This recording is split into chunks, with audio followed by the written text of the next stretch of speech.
in front of all of you, with me in the privileged position of asking Sadhguru questions about Shiva. So let me first ask Sadhguru, what is Shiva? Or who is Shiva? So he is an amalgamation of everything that you can think of. Positive, good, bad, ugly, let me put it this way in modern terminology. Everything is in one man. Why is the man like this? Because the man is just a personification of both manifest and unmanifest creation. He is nothing and everything at the same time. Shiva means that which is not. He is that which is not. At the same time, he is Mahadeva, that means he is the source of creation also, and he is a destroyer also. All in one. Well, that's how creation is happening, all in one. Nothing is happening separately. So, to answer the first part of the question, what is it? It is not it. Well, today modern science also is entering this sphere. For a long time, we thought everything is some kind of mass and energy and this and that, but now we know mass is a deception, everything is energy.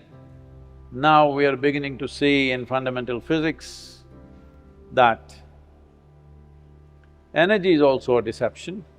Everything comes from nothing and goes back to nothing. Socially, nothing is a bad word.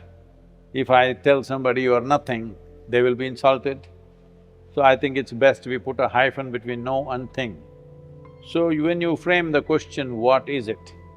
It's an inappropriate question, it is not it, because it's nothing. Only a thing can be called it. And who is he?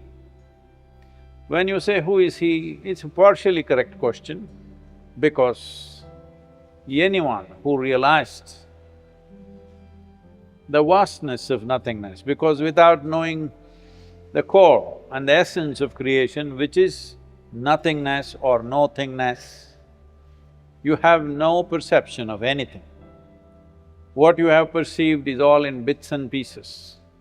It is like perceiving through the senses or perceiving through our intellect or understanding through our intellect.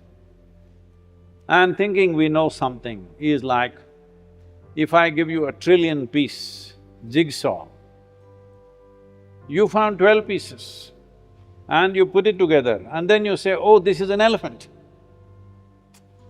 But that's only 12 pieces of the 1,000,000,000 pieces.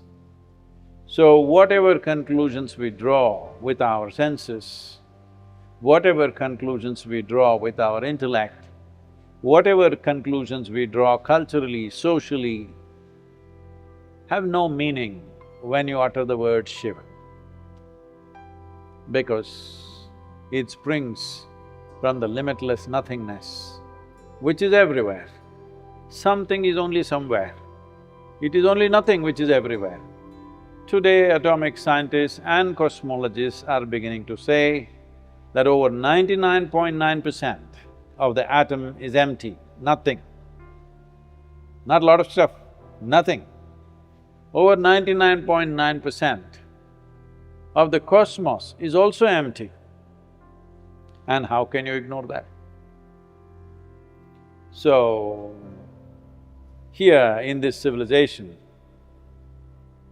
we started peeling the layers of life, not going up there and doing it because that is an impractical way, because the individual is just a mini universe and the individual is just a microscopic universe. So we started feeling this microcosm, which is myself right now.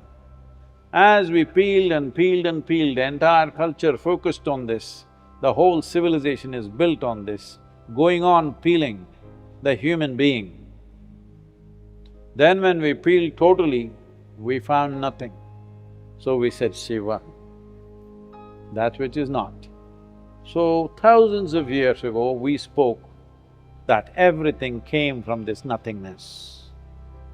It is not a coincidence that mathematically it is this civilization which produced a zero, nothing.